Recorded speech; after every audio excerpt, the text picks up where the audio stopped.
આ સાથે વધુ માહિતી માટે અમારા સહયોગી ચિંતન સુથાર જોડાઈ ચૂક્યા છે લાઈન પર। ચિંતનજી, સ્માર્ટ સિટી અમદાવાદમાં દાની લીમડામાં અંબાલાલ પાર્ક સોસાયટીમાં હજુ પણ રહીશોને દૂષિત પાણી પીવાનો વારો આવ્યો છે। શું છે સમગ્ર વિગત? જી ચોક્કસથી બહાર આપને જણાવી દઉં કે અમદાવાદના દાણી લીમડા વિસ્તારમાં આવેલી અંબાલાલ પાર્ક સોસાયટીમાં છેલ્લા કેટલાક દિવસથી જે પાણી જે છે તે દૂષિત અને ગંદુ આવી રહ્યું હોવાની ફરિયાદો સામે આવી રહી છે।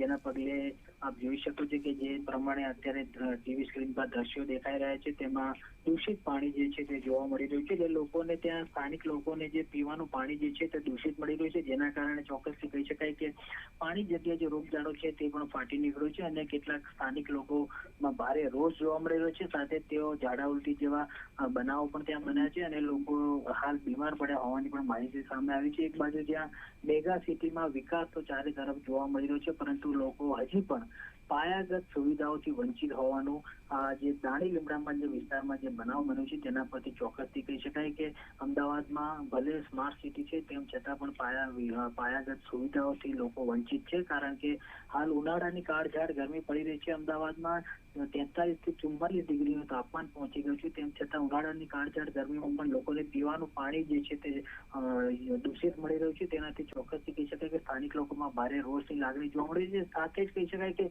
તંત્ર દ્વારા પણ આ મામલે હજુ સુધી કોઈ કાર્યવાહી કરવામાં આવી નથી અને લોકોને ચોખ્ખું પાણી, પીવાલાયક પાણી પૂરું પાડવામાં આવે તેવી સ્થાનિક લોકો દ્વારા માંગ કરવામાં આવી છે। જી ચિંતનજી, ચોક્કસથી કહી શકાય કે હાલ રાજ્યમાં કાળઝાળ ગરમી પડી રહી છે। અમદાવાદની વાત કરીએ તો અમદાવાદમાં 44 થી 45 ડિગ્રી જેટલું તાપમાન છેલ્લા 2-3 દિવસથી પહોંચી રહ્યું છે અને આ વચ્ચે દાણી લીમડાના અંબાલાલ પાર્ક સોસાયટીના રહીશો આવું દૂષિત પાણી પીવા મજબૂર થયા છે। ત્યારે કેટલા દિવસથી આ સમસ્યા છે અહીંની સોસાયટીમાં?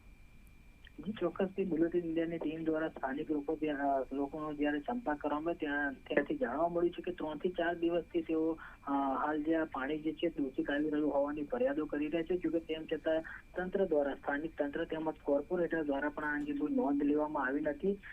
કહી શકાય કે હાલ જ્યારે અમદાવાદમાં 44 ડિગ્રી સુધી તાપમાન પહોંચી ગયું છે ત્યારે ઉનાળામાં કાળઝાળ ગરમીમાં લોકોને પીવાનું પાણી જે છે તે નથી મળી રહ્યું અને દૂષિત મળી રહ્યું છે, જેના કારણે રોગચાળો તેમજ ઝાડા ઉલટી જેવા અન્ય જે કેસો જે છે તે પણ ત્યાં નોંધાયા છે અને ત્યાં ફરિયાદો ઉઠી રહી છે કે ઝડપથી તંત્ર દ્વારા અને સ્થાનિક કોર્પોરેટર દ્વારા અંગે નોંધ લેવામાં આવે અને તેમને જે પીવા લાયક પાણી જે છે તે પૂરું પાડવામાં આવે।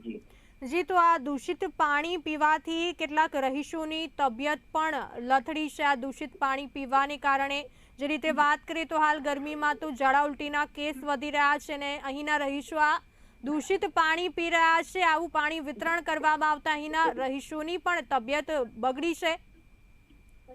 જી ચોક્કસથી કહી શકાય કે ત્યાંના 3 થી 4 લોકો જે છે ત્યાં સ્થાનિક લોકો તેમની તબિયત બગડી છે, તેમને ઝાડા ઉલટી જેવી સમસ્યાનો સામનો કરવો પડે છે, જેના કારણે તેમને પ્રાથમિક સારવાર પણ લેવી પડી છે।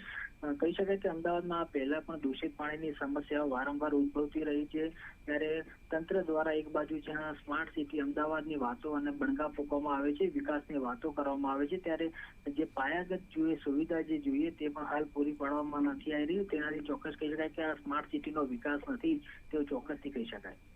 જી ચિંતનજી, સમગ્ર માહિતી આપવા બદલ આપનો આભાર। અમદાવાદ જેવી સ્માર્ટ સિટીમાં પણ હજુ પણ લોકોને શુદ્ધ પાણી નથી મળી રહ્યું। આ દ્રશ્યો છે દાણી લીમડાના અંબાલાલ પાર્ક સોસાયટીના, જ્યાં રહીશો જે છે તે દૂષિત પાણી પીવા માટે મજબૂર બન્યા છે। છેલ્લા કેટલાક દિવસથી રહીશોને આવું દૂષિત પાણી વિતરણ કરવામાં આવી રહ્યું છે, જેના કારણે અહીંના રહીશોની તબિયત પણ ખરાબ થઈ છે, તબિયત પણ બગડી છે।